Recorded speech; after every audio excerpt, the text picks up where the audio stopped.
Vitajte v podcaste Knižné poklady. Ja som Alica a dnes nás čakajú dramatické a veľmi emotívne chvíle. Pokračujeme v knihe Škandálu susedov presne tam, kde sme minule prestali.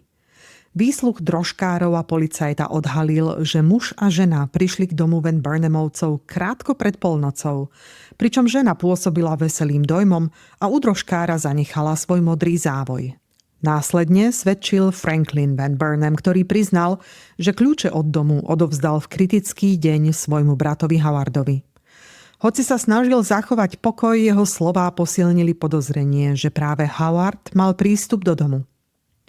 Keď sa pred porotou objavil Howard a popieral, že by mŕtva žena mohla byť jeho manželka Louise, argumentoval oblečením, správaním aj tým, že na rukách nemala svoje prstene. Napriek tomu mu vyšetrovateľ predložil klobúk, ktorý Louise mala pri odchode z Hedemu a ktorý sa našiel priamo v dome Van Burnemovcov. Howard sa pri pohľade naň zlomil a musel priznať, že obeťou bola jeho manželka. Súdna sieň tak zostala otrasená a vyšetrovanie sa posunulo do ešte dramatickejšej fázy. 14. kapitola. Vážne priznanie. Išla som rovno do reštaurácie. Jedla som len preto, že bol čas na obed a tiež preto, že každá činnosť, ktorá by mi pomohla zabiť dlhé hodiny čakania, bola vítaná. Bola som nepokojná a sama som nevedela, čo si o sebe myslieť. Nebola som priateľkou Van Burnemovcov, nemala som ich rada a nikdy som si nikoho z nich neobľúbila. Výnimkou bol len pán Franklin.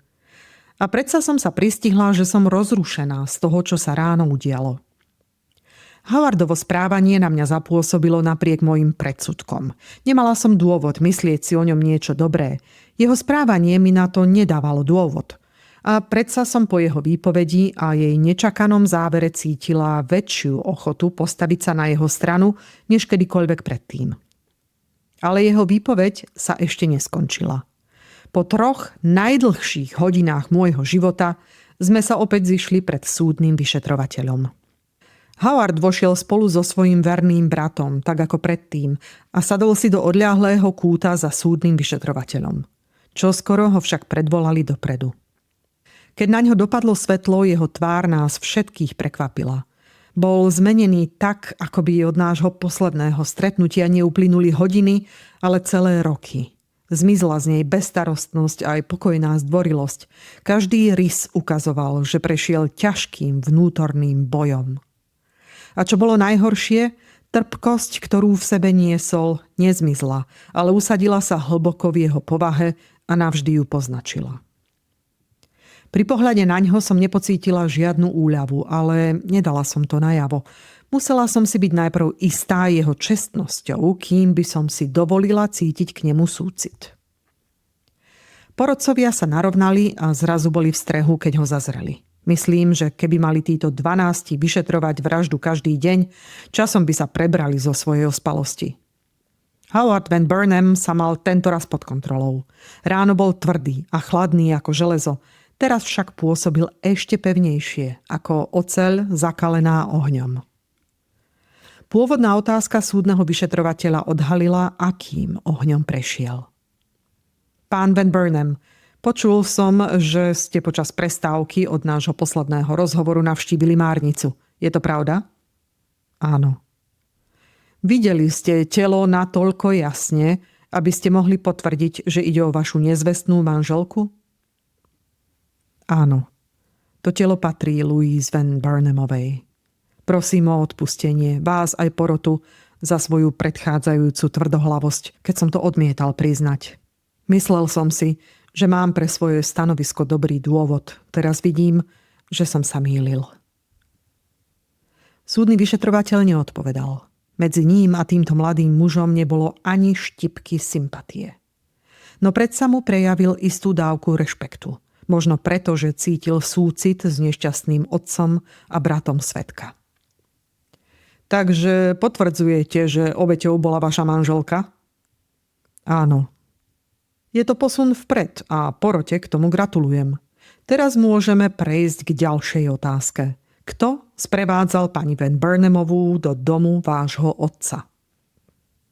Počkajte, zvolal Van Burnham zvláštnym tónom. Priznávam, že ja som bol ten muž. Povedal to pokojne, až prudko.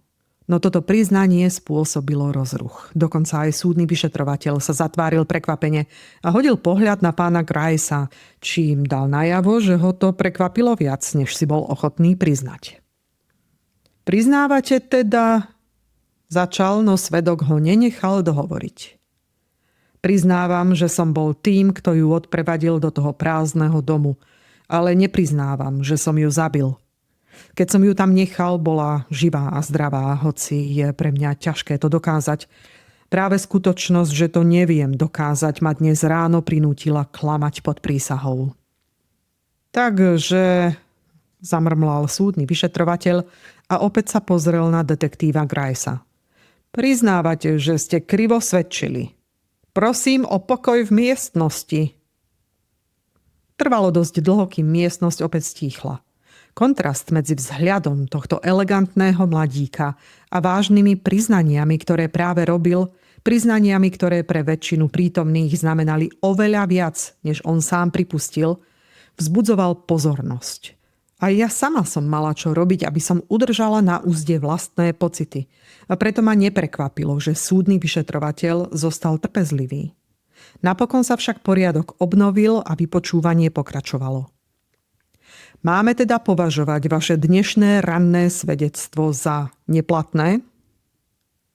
Áno, aspoň v tej časti, kde odporuje tomu, čo som vám práve povedal. Rozumiem. Ste teda ochotní podať nám svoju výpoveď znova? Samozrejme, ak sa ma budete pýtať. Dobre teda. Kde ste sa po svojom príchode do New Yorku prvýkrát stretli s manželkou? Na ulici pri mojej kancelárii. Išla za mnou, ale presvedčil som ju, aby sme išli ďalej smerom do mesta. Kedy to bolo? Medzi 10. a 12. Presný čas neviem uviesť. A kam ste išli? Do hotela na Broadway. Už ste predsa počuli o našej návšteve tam. Takže vy ste ten pán James Pope, ktorého manželka sa zapísala do knihy hostí v hoteli D 17. tohto mesiaca?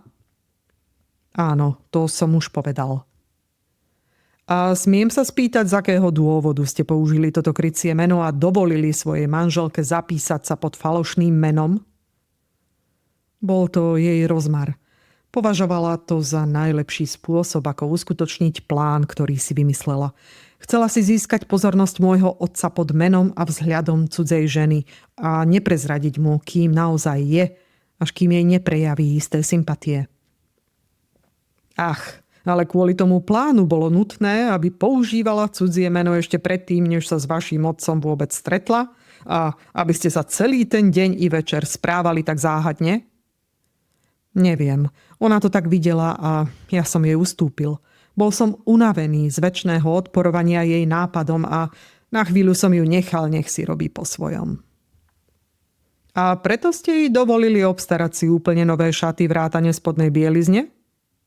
Áno, hoci to znie hlúpo, bol som naozaj taký blázon. Pristúpil som na jej hru a všetky tie spôsoby, ako menila svoju podobu, ma skôr bavili. Chcela sa môjmu otcovi predstaviť ako dievča, ktoré si musí zarobiť na živobytie a bola príliš prefíkaná na to, aby riskovala podozrenie u rodiny okázalým oblečením.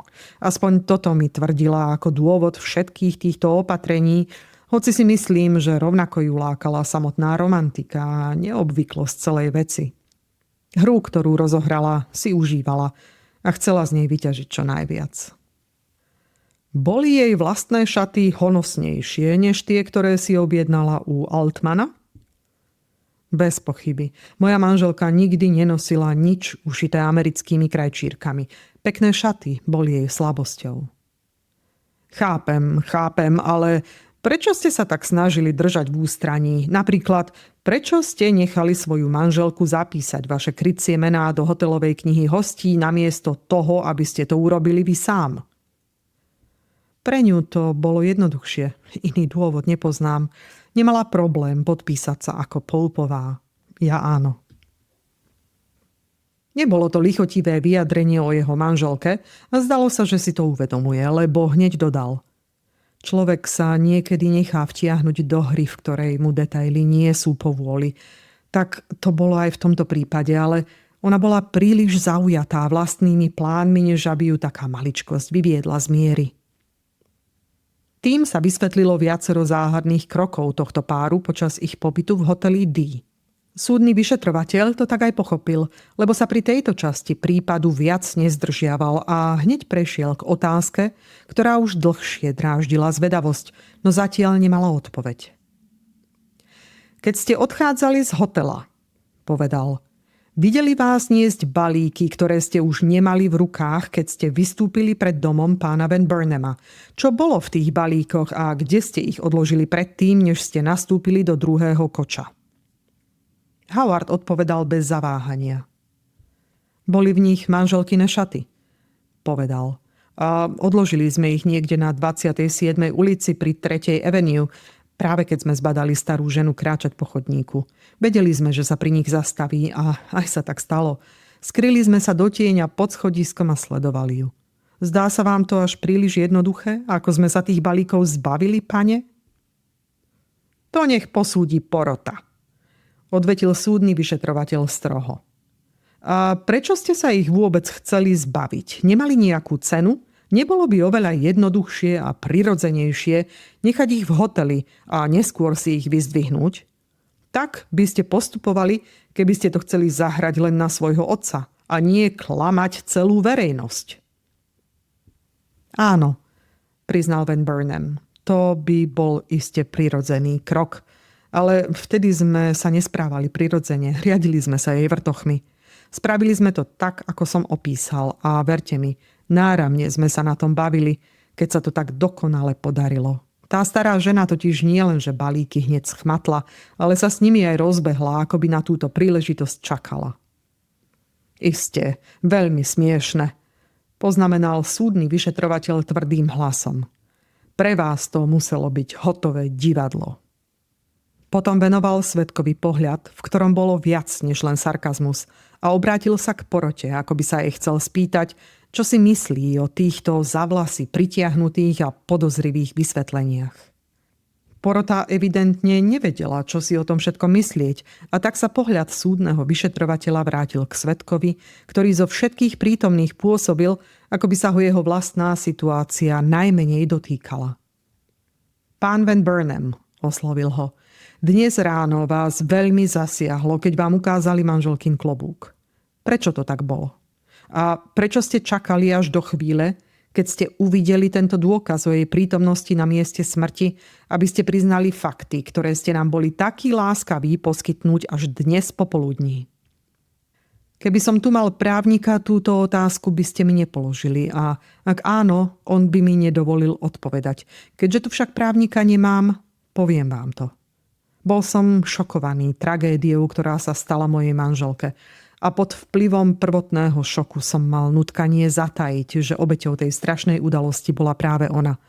Myslel som si, že ak sa nenájde nejaká spojitosť medzi mnou a tou mŕtvou ženou, nepadne na mňa podozrenie, ktoré musí zákonite padnúť na muža, ktorý s ňou vošiel do domu.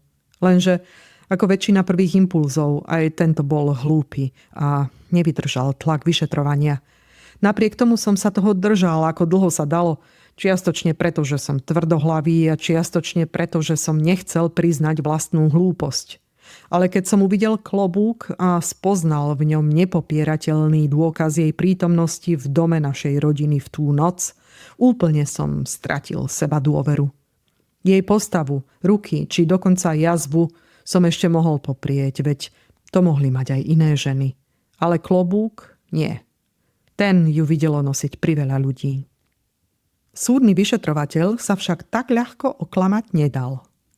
Chápem, zopakoval veľmi sucho. Dúfam, že porota bude spokojná a zrejme bude, ak si teda nepripomenie, aký dôraz podľa vašich slov kládla vaša manželka na to, aby jej celá výbava ladila s postavou pracujúceho dievčaťa. Ak bola taká puntičkárska, že považovala za nutné nosiť spodnú bielizeň z obchodného domu, prečo všetky tieto opatrenia zmarila tým, že si vzala klobúk od drahej klobučníčky? Ženy sú protirečivé, pane.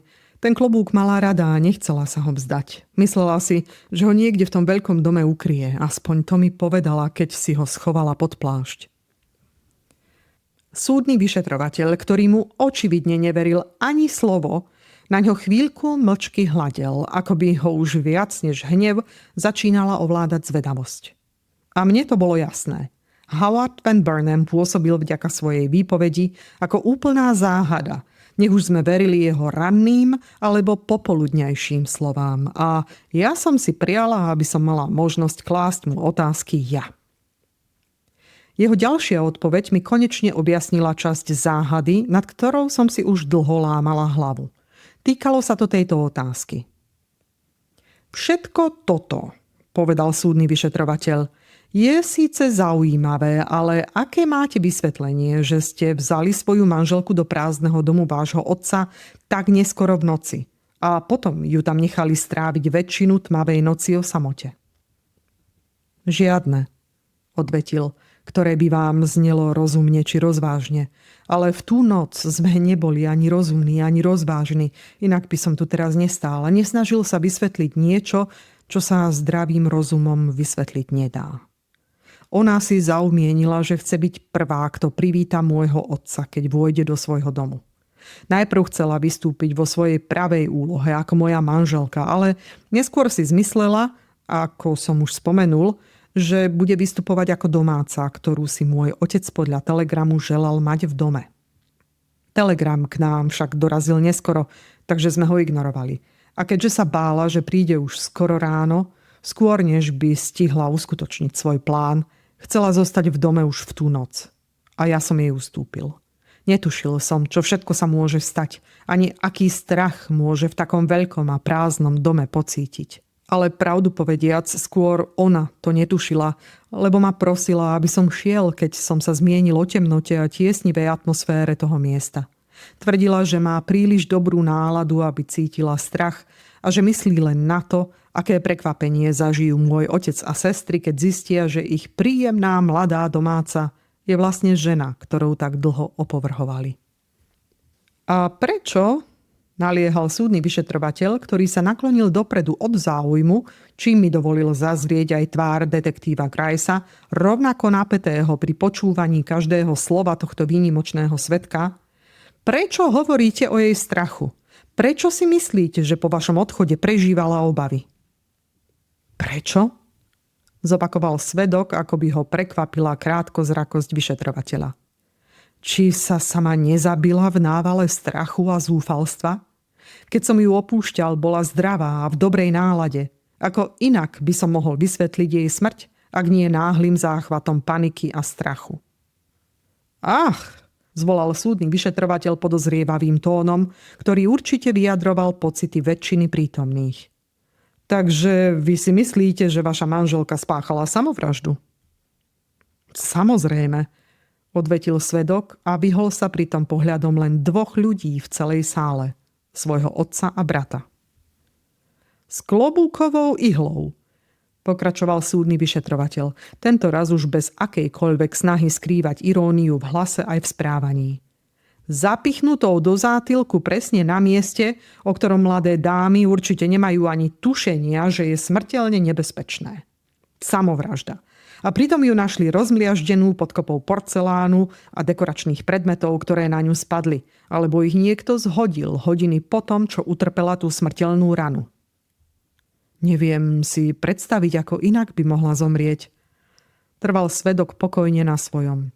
Iba ak by otvorila dvere nejakému zlodejovi. Ale aký zlodej by zabil ženu takýmto spôsobom, keď ju mohol udrieť pesťou? Nie, bola zúfalá, sama sa bodla, alebo sa to stalo náhodou. Boh vie ako. A čo sa týka výpovedí odborníkov, všetci vieme, ako ľahko sa môžu pomýliť aj tí najlepší z nich. A to aj vo vážnych veciach, ako je táto. Aj keby všetci odborníci na svete prisahali, že tie police na ňu spadli až 4 hodiny po jej smrti, neuverím im. Bez ohľadu na všetky dôkazy a stopy krvi tu vyhlasujem, že tú skriňu strhla v smrteľnom zápase sama. A na pravdivosti tohto tvrdenia som pripravený založiť svoju česť ako muž a aj svoju integritu ako jej manžel. V miestnosti okamžite vypukol hluk, v ktorom sa ozývali výkriky. Klamár! Blázon! Takýto postoj nikto nečakal. No zvedavosť je rovnako mocná vášeň ako prekvapenie a tak sa po pár minútach znova rozhostilo ticho. Všetci čakali, ako na tieto odvážne slová zareaguje súdny vyšetrovateľ. Počul som o slepcovi, ktorý popiera existenciu svetla. Začal, ale nikdy predtým o rozumnom človeku, ktorý by z očí v oči takýchto dôkazov obhajoval teóriu tak neudržateľnú, ako robíte vy. Ak vaša manželka spáchala samovraždu, alebo ak sa jej klobúková ihla do zátylku dostala náhodou, ako vysvetlíte, že jej hlavička sa našla o niekoľko metrov ďalej, a to v krbovej mriežke v salóne? Mohla tam odletieť, keď sa zlomila, alebo, čo je pravdepodobnejšie, ju tam odkopol niekto z množstva ľudí, ktorí do izby vchádzali a vychádzali z nej v čase medzi jej smrťou a nájdením ihly. Ale krbová mriežka bola zatvorená, namietol súdny vyšetrovateľ. Nebola, pán Grice? Oslovený muž vstal. Bola, odvetil a znovu si rozvážne sadol. Tvár svedka, ktorá od jeho predchádzajúceho výbuchu pôsobila takmer bez výrazu, sa na okamih zatiahla a sklopil zrak, ako by cítil, že zápasí s presilou. No rýchlo sa spamätal a pokojne poznamenal. Mriežku mohol zavrieť aj náhodný krok. Už som počul o čudnejších náhodách. Pán Van Burnham, spýtal sa súdny vyšetrovateľ, už unavený všetkými vykrúcačkami. Uvedomujete si, aký vplyv môže mať toto vaše protirečivé svedectvo na vašu povesť? Uvedomujem. A ste pripravení znášať následky? Ak nejaké budú, musím ich zniesť, pane. Kedy ste stratili kľúče, o ktorých hovoríte, že ich teraz nemáte pri sebe?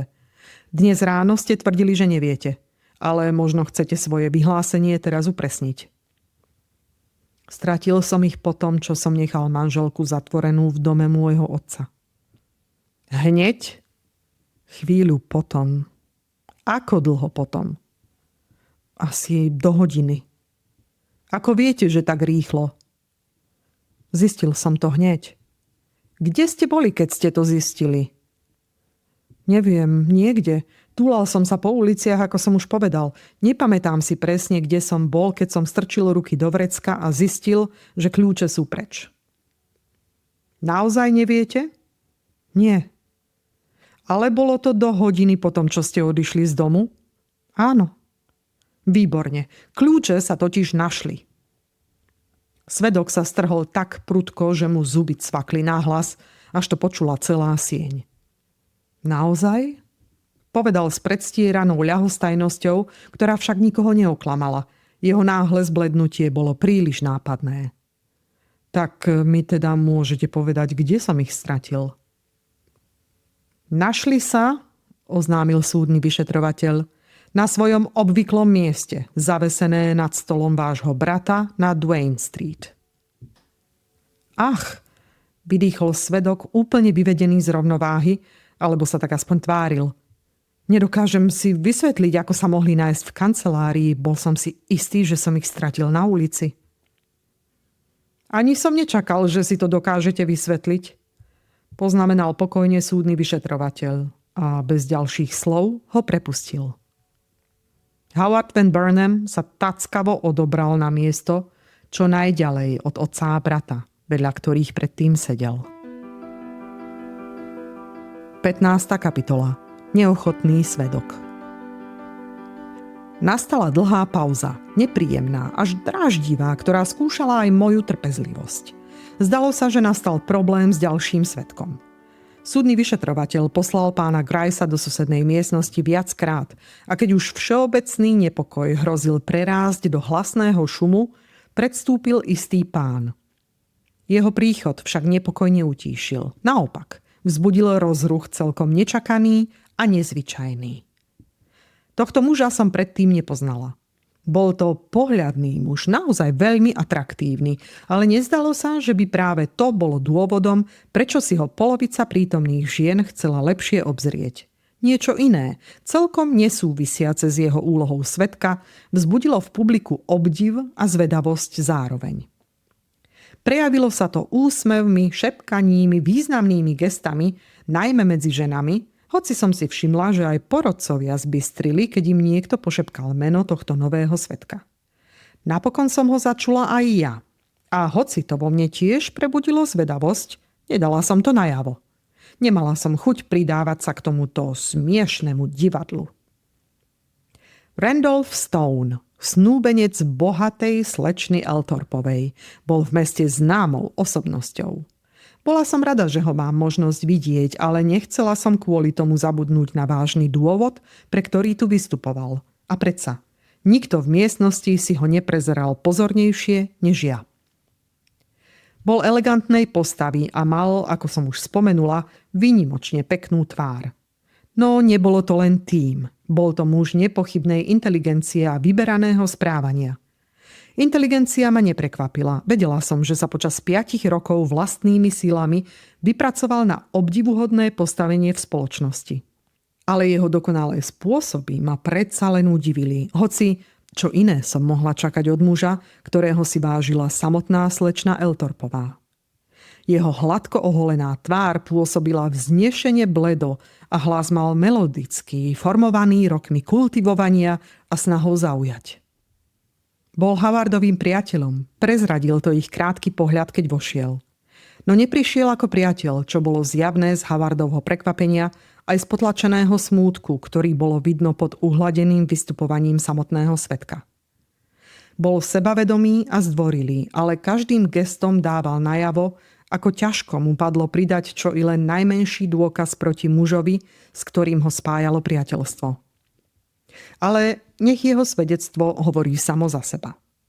Potvrdil, že rodinu Van Burnemovcov pozná dobre, najmä Howarda. Potom uviedol, že večer 17. ho zdržali naliehavé povinnosti v kancelárii. Keď si uvedomil, že si tú noc už aj tak neodpočinie, rozhodol sa vystúpiť z vozňa na 21. ulici namiesto toho, aby pokračoval až na 33., kde mal byt.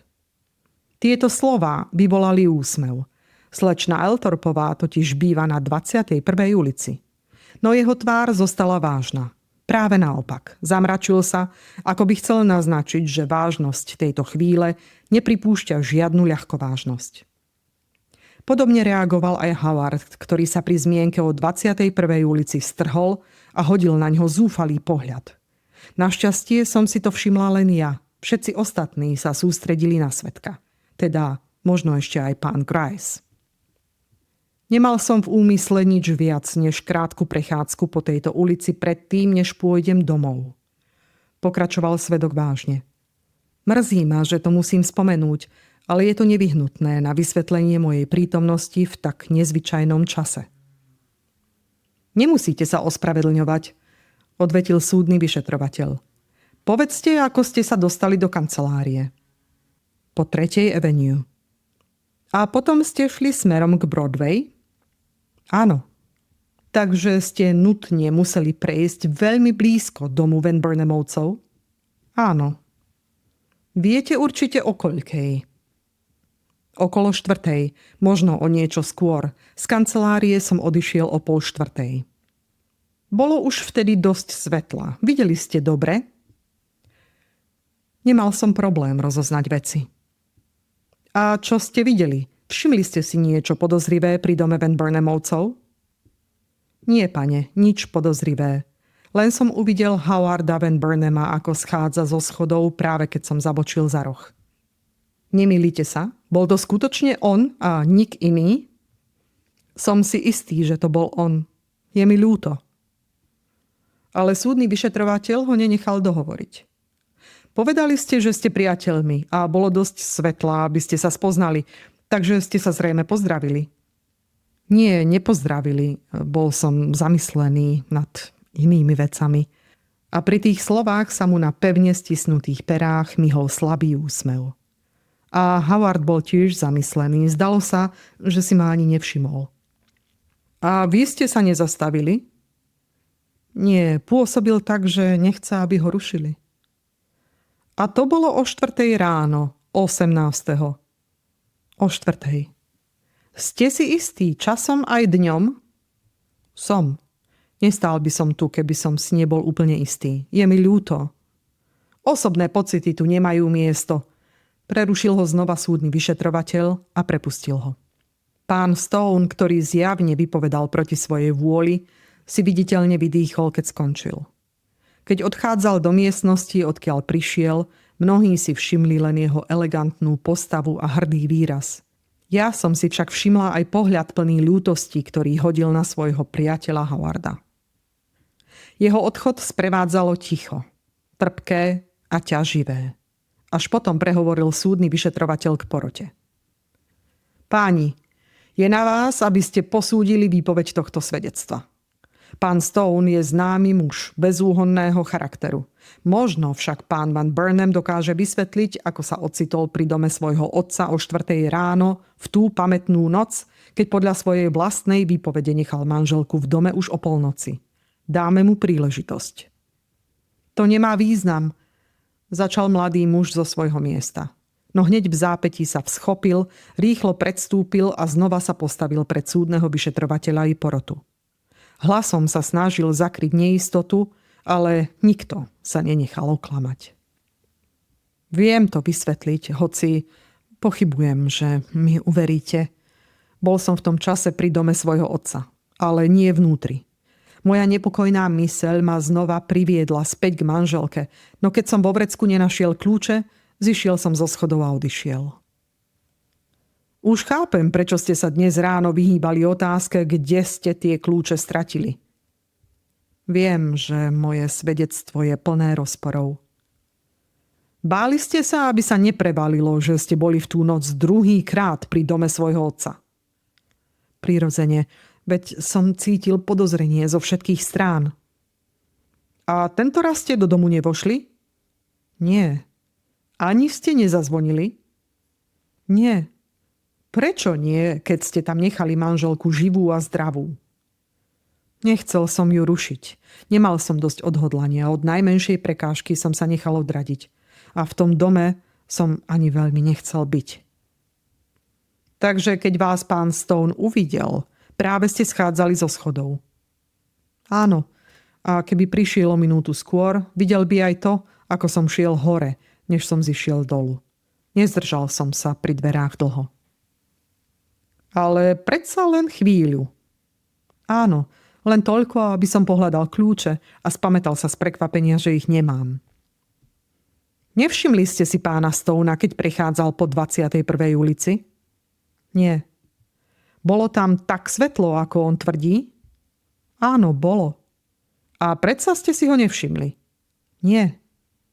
Naozaj ste nešli hneď za ním? Nie, nevyhnutne. Šiel som cez 20. ulicu, pane. Prečo? Neviem, keďže môj byt je smerom na sever. Neviem, prečo som tú noc robil polovicu toho, čo som robil. To vám verím, poznamenal súdny vyšetrovateľ. Howard Van Burnham sa vzopel.